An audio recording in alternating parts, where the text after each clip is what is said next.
the boys of Bucky Harris. And guys, can you introduce yourself? Sure. I'm Pedro. I play guitar. I'm Ryan. I play bass. Mike, vocals. Frank, drummer. And Dave, guitar. All right, cool. So last time I saw you guys was at the Puzza Fest this summer. Yeah. You guys were on the main stage, and obviously it wasn't your first time playing the Puzza Fest. And I wanted to know what was your experience this year? It was pretty great. It was a really nice time. Nice to have good weather. Nice to actually be at the outdoor stage to appreciate the good weather. Yeah. But also, I mean, I feel like we were sharing the stage with a lot of our friends. We were playing like, same stage as Lost Love and Molly Rhythm the next day. So it was just, it was a really good experience for us. And great crowd reaction. So it was a really good time. Yeah. Technical difficulties aside, but it wouldn't be Puzza Fest for us without it. So. And every Puzza is like, oh, that was the best one. And then the next year, that was the best one. So Nice. this year was the. It was awesome. Yeah. I wish I could have seen some more bands. Like, there was so many good bands. Oh, Yeah. Very cool. All right. So for the people out there who don't know the band yet, so you guys been around for a long time. So 2011. Yep. Yeah. That's right. All right. Cool. And you guys released 3 albums so far. And last year you've released 3 Wolves, which is really awesome. Thank you. Amazing. Thank you very much. Very kind. And I was wondering, like a year later, how do you guys feel about this album? Well, I still love it. Yeah? I think it's like from the first song to the last one, like it's like really coherent. So Okay. I really like it. Okay, good. I think it's I think for us as a band, it's aged well and it's like kind of continued to mature since we released it. I mean, I feel that even as we perform the songs, they've continued to be tightened up and take on a dynamic of their own. But I think most importantly, this album was different from the last 2 that we put out because I think both of those were much more like works in progress. They were just kind of timestamps of where we were in the career. And I think this was the first one where like we went into the studio with more songs than wound up on the album, and that we really pared it down and reworked the material and just kind of put forward the best version of it we possibly could. So a year later, I still feel the same way, and that's a good thing to be able to say. Yeah. Not hating it right after the fact. And you're taking those songs on the road, like you were talking about. Exactly. Yeah. Cool. Yeah. All right. And so the album came out on the label. What's the name of Ocelot Records. All right. Which I saw is a house of many great punk bands. And I like the fact that they are really based on DIY ideas, and they kind of build this community amongst the rooster. And so how do you guys get in touch with the label? So I think we first came in contact with Ocelot. I think, was that our first US tour? I think that was the first US tour. We played, they put on something called the Punk Rock Barbecue. Yeah. And we played that would have been 4 years ago, right? It would have been 4 years ago. 4 years ago. So 4 years ago, on our first US tour, we played their Punk Rock Barbecue. And we just booked the bill because, the punk community throughout North America just kind of, get in touch with whatever promoter is happy to work with you kind of thing. So that's how we wound up meeting Steve from Ocelot, because he was organizing it and putting it together, and I think that we just clicked right away. So, once material started coming together for 3 Wolves, we touched base with him, and it was a good mutual arrangement. And Lost Love released their first record. They're with the label, eh? Yeah, exactly. 2 Montreal bands. Exactly. Yeah. I think Lost Love was probably our foot in the door there as well, because they bridged the Montreal gap first. Yeah. You guys played before together. Good. All right. We were talking about the songs.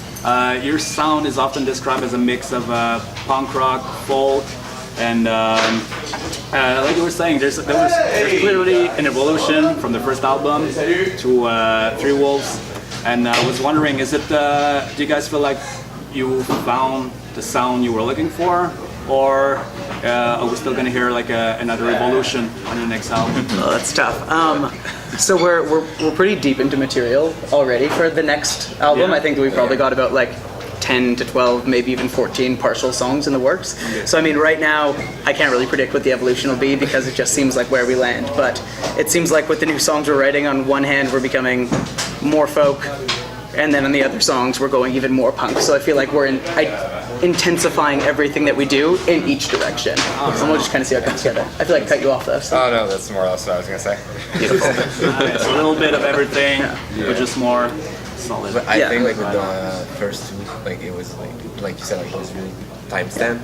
and I feel like the new batch of songs are not similar to Three Wolves, but like it's in like its evolution. Yeah, from that. Yeah. But less of a dramatic shift, maybe. Yeah, exactly.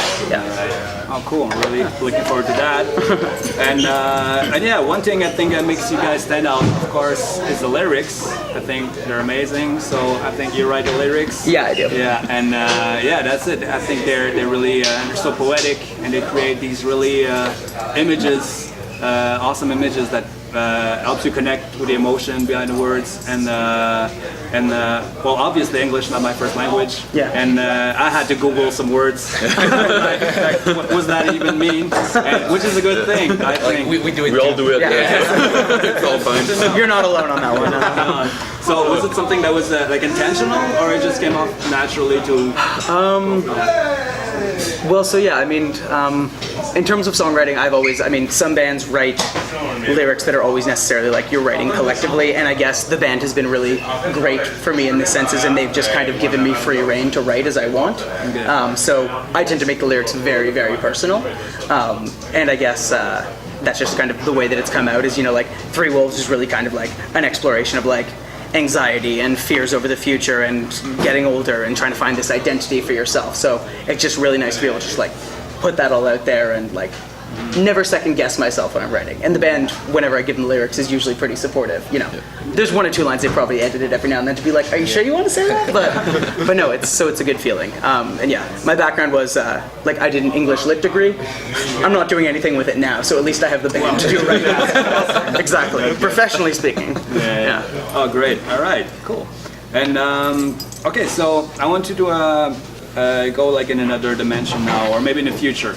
So let's say you guys are the biggest thing out there right now. Right? You're huge, right? You're gonna headline Riot Fest, main stage. You're the biggest thing right now. Do you know something we don't? And so I was wondering, like, who are you taking on tour? Who are we taking on tour? So that means we can pick any bands that are currently much bigger than us. Yeah. Oh, wow. They're gonna open for you guys. Okay, dream show. I mean, first answer for me is obviously Against Me. Yeah, for sure. And then I give them the headlining slot. Against Me for me. Against Me's been my favorite band and biggest influence since high school. Like, I started singing, walking home drunk late at night, singing along to Against Me songs. So, like, we've never had the chance to play with them, but it will always be my dream opening act for us to open for. Sure, I know I'm changing, but I'd bring a ska band. yeah. Oh, that's for sure. I don't know. Big D, Big Stable.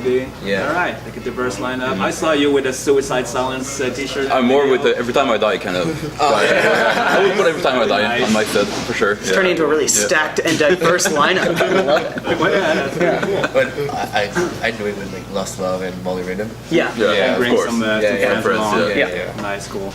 All right, and keeping that in mind, so you guys are huge, so you have the money, all right? Okay. I was like wondering, where would you record your next album? Like, would you lock yourself up in an island somewhere for a whole year and order sounds cool. full orchestras and choirs and? You've got better ideas than any of us. No. Ryan, you take the lead. Yeah. You're the recording guy. I'd probably say we take all the money, we buy a bunch of gear, do it ourselves, build a little space, Yeah. and do it as quick as possible. Like, be ready to start recording, get it done in 2 weeks. Okay, so even though you'd have the money time. for it, you want to keep it raw, you would try to Yeah, keep it's the just like, same, if you're in the studio too long, you start to overthink things, you stop playing with the same passion, it's just like, okay, I've done 600 takes today. Yeah. You know? So I think a little bit of pressure is a good thing. And who would be behind the board to produce the album? I'd say me. But I'm not the best choice. No, we'd go with him. So we're actually, speaking to that, we're currently working on a follow-up acoustic album that we're going to be releasing in the early fall. Okay. So it's songs from Three Wolves, but in our acoustic arrangement, as well as a bit of new material as well. But Ryan's been taking care of all the recording. We've been doing it in-house, and I think he probably thinks we've been taking way too long doing it, so that's probably where the 2-week rule comes from. But yeah, no, that would be the dream, I think. All right. Recording with Penny was cool Yeah. Like, Yeah. it was like Yeah. laid back, but still like you really drilled us. Like, Yeah, I think we came well, out you better need that musicians. sometimes. Yeah, exactly. Oh yeah, for recording with Renee at Emery Street, we are 100% more competent songwriters and musicians. Like we owe a lot to him. That's who we recorded 3 Wolves with. Yeah. Okay, cool. Yeah. Nice. All right. So this summer you guys are gonna play this awesome punk fest in Jonquière called Le Déluge. Yeah. Yep. With bands like Got a Mouth, the Creep Show, and more liners to be announced, I think. And I saw you guys are gonna play 2 different sets. Yeah. One is Bucky Harris, and one playing Against a Vico. tribute to your one of your favorite bands. Is it? I know you guys been playing covers once in a while in your live set, but is it the first time you're gonna actually play? No, we played it at 2 years ago. Yeah. Okay. We did Nice. as the Eternal Cowboy. Yes. Okay. Like you did a full album. Yeah. Yeah. Oh, okay, cool. So what this time is going to be another album, or there's some mix of? This time, I believe that the plan is for us to. We're doing as the Eternal Cowboy start to finish. Honestly, I think for big fans of Against Me, that's just kind of the seminal that's album it. that they want to hear, and that a lot of material doesn't get played from anymore. Yeah. So we're gonna do as the Eternal Cowboy start to finish. But because the set's longer this time, we're kind of picking favorites from all throughout the catalog that we'll be adding as well. So should be a lot of fun. So, yeah, we're looking forward to the festival. Yeah. 2 sets in one night will be a lot of fun. No, Yeah. no. Cool. And well, speaking of Against Me, I was wondering, what do you guys, since you're really big fans of the band, what do you guys think about the evolution the band has taken over the year, the shift the band's taken over the years? I mean, honestly, the last 2 Against Me albums have been my favorite in years, like since like the classic days kind of thing. I just feel there's been like a real clarity and honesty of lyrics, and I feel like there's like a certain spirit of fun and passion in the music that just like, for me, it was like I felt like the band was experiencing a reawakening on those last 2 albums. So I've been loving it. All right. Yeah. Cool. Good to hear. Because you hear a lot of about people saying they don't play, enough of the old stuff. Yeah. And the sound has switched. Band members have switched also. Yeah, exactly. Hey, we play 50 Dead Men from Sea Teeth, but apart from that, we hardly play anything from our last album either. Yeah, so I mean, that's you can't really. understand where you're coming from. Right on. And all right. And I was curious to see what do you guys have any suggestions? What are you listening right now? Oof. Well, Discovered any new bands this year? Well, right now we're listening like to our acoustic recording. Nice. 100 times a day. Yeah. Finish it. Yeah. I don't know. For me, like big discoveries leading into in the lead up to Pooza, I always do my homework to kind of see what bands are going to be coming through. So I mean, for me, big discoveries actually. The first one that Dave put me onto is Make War from Brooklyn, which is a 3-piece that just phenomenal, high energy, kind of a folk twang to it, punk that I just love. I don't know, it just gets me. And another one was who I think they actually play with pretty regularly. I think I can't remember where they're from now, but Wolves and Wolves and Wolves and Wolves. Oh yeah. Yeah. What's the name? Yeah. Right, cool. With ampersands in the middle of each. But yeah, those are 2 bands I'd highly recommend for anybody who just likes good punk rock with strong lyrics, great melody, and like just that hint of folk influence. All right, cool. All right, we'll check that out for sure. So you're saying, so what are your plans for this summer? Tour master? Big tours announcements. It looks like we're going to announce the tour. So.